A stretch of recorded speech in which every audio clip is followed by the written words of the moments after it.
ini sudah menerapkan kurikulum mereka itu tahun 2003. Terus tahun ini dan tahun bawah ini menerapkan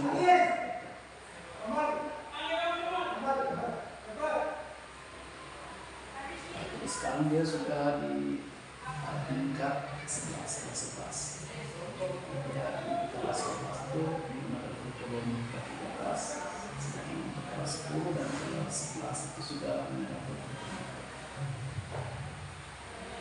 Pertanyaan kedua, bisa Bapak ceritakan sedikit tentang latar belakang Bapak sebagai pendidik dan pengalaman Bapak dalam membaca Al-Quran? Latar belakang saya memang bukan dari basic pendidikan, tapi saya dari teknik informatika.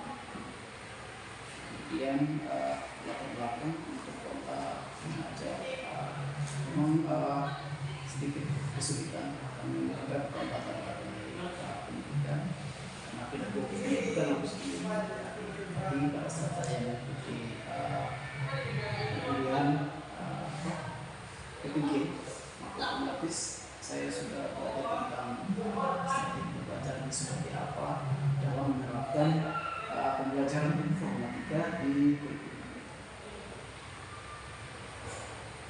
Pertanyaan ketiga, bagaimana Bapak merancang dan mengimplementasikan kurikulum TIK yang sesuai dengan konsep budaya belajar di SMA Negeri 3 Untuk menerapkan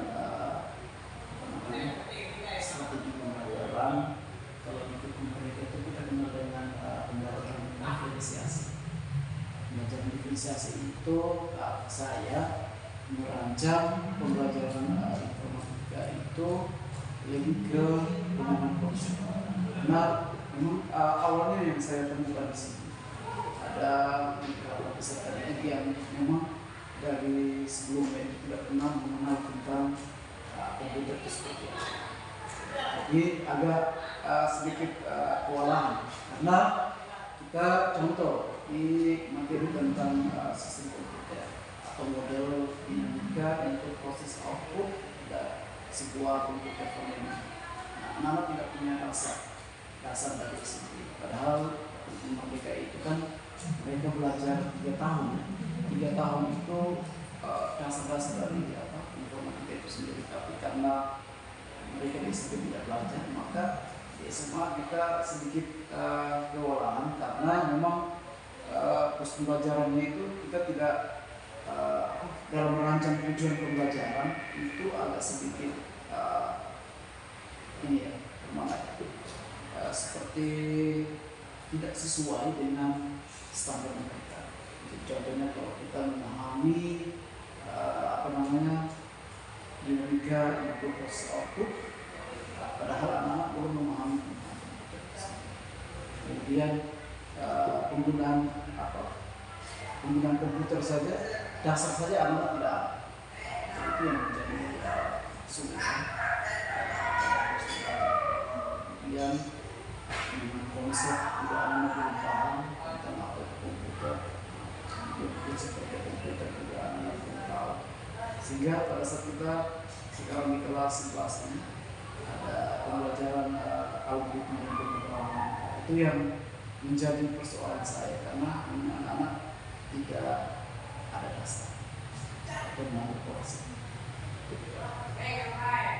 Berikut pertanyaan yang keempat, sumber dan referensi apa saja yang digunakan Bapak dalam merancang materi pembelajaran? Referensi atau sumber yang pertama itu saya menggunakan buku dari Kementerian. Kemudian saya juga menggunakan buku pendidikan lainnya karena dengan adanya Quran kita sudah berkali-kali ya ada 3 kali revisi capaian pembelajaran yang diberikan oleh kementerian, sehingga dari ketiga CP itu capaian pembelajaran itu sudah direvisi. Jadi awalnya ada di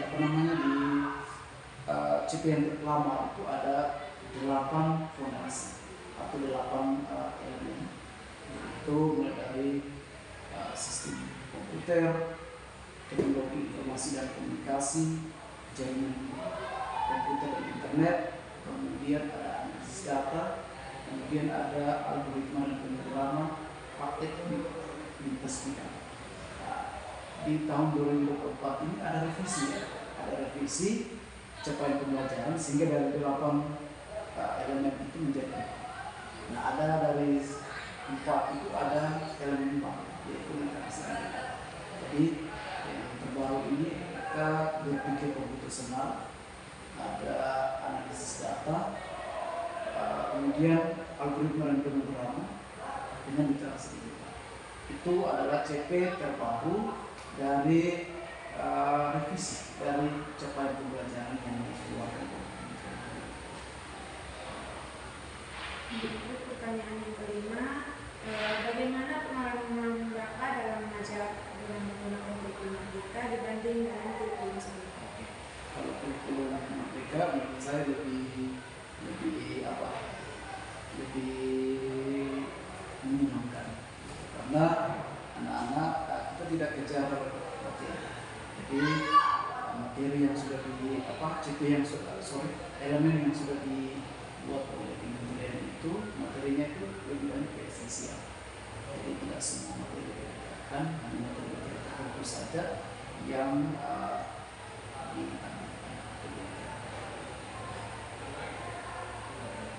Pertanyaan yang keenam yaitu apa saja kendala atau tantangan bagi Bapak dalam menerapkan kurikulum Merdeka di sekolah dan khususnya dalam mengajar? Tantangan itu banyak. Itu yang tadi saya bilang tadi, mata pelaksanaan itu tidak bisa menggunakan komputer secara langsung. Itu jadi sehingga saat proses pembelajaran itu saya mengalami kendala. Tidak semua peserta itu bisa. Itu tantangan kendala dalam saya mengajar.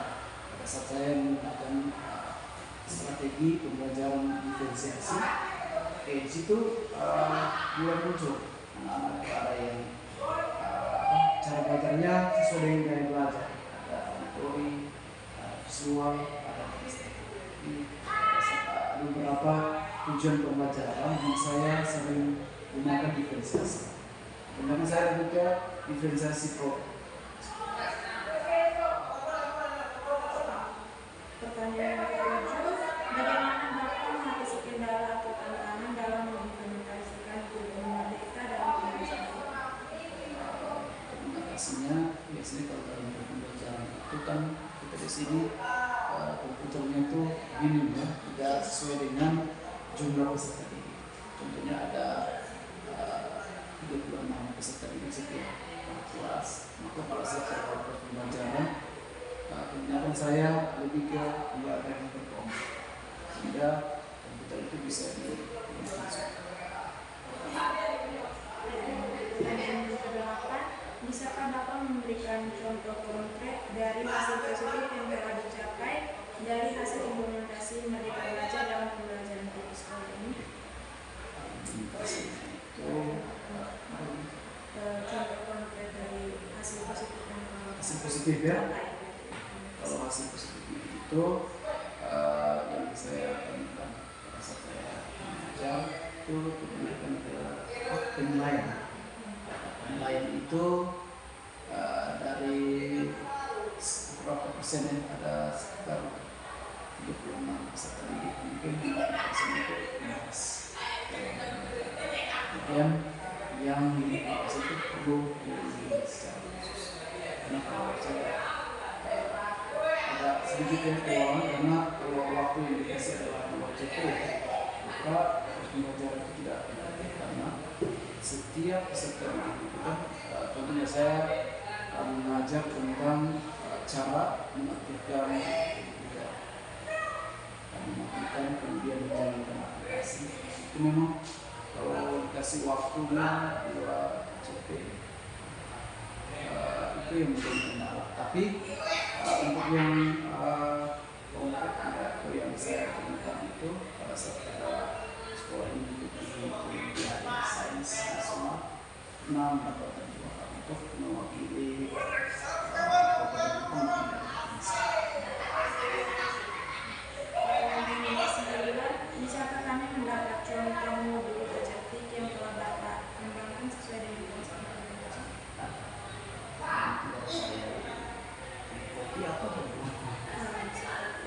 Jadi dilihat saja, saya contoh salah satu modul ajar yang saya kembangkan. Tujuan pembelajarannya itu tadi yang saya sudah jelaskan, memahami model dinamika untuk proses output dalam sebuah komputer komponen. Ini saya tunjukkan dia punya modul ajar. Ini saya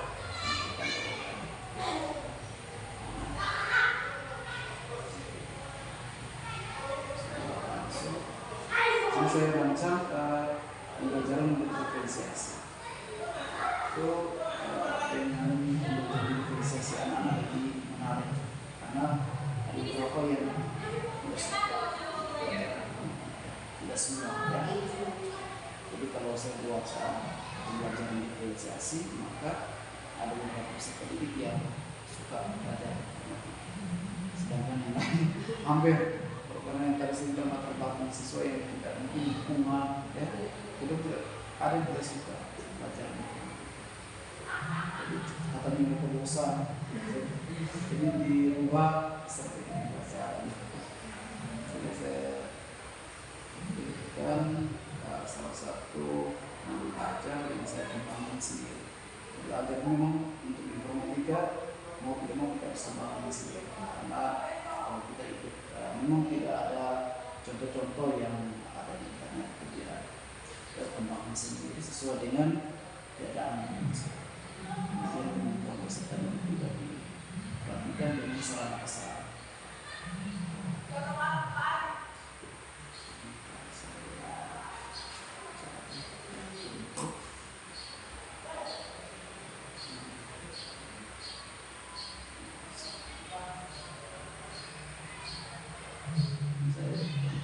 Salah satu ajar yang saya rancang pada saat mengikuti dia PPG.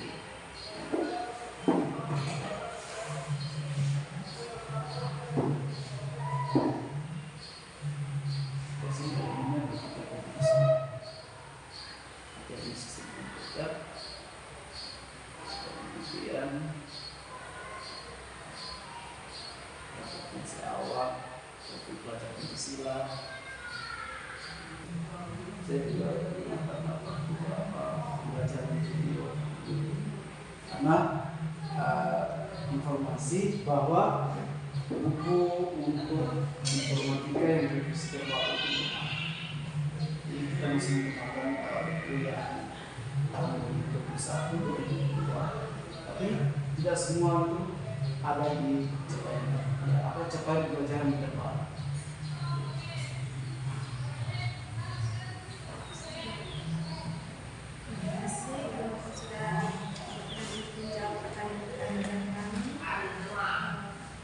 Sekian wawancara kita ini. Terima kasih. Oke. Kita cerita-cerita lagi ya.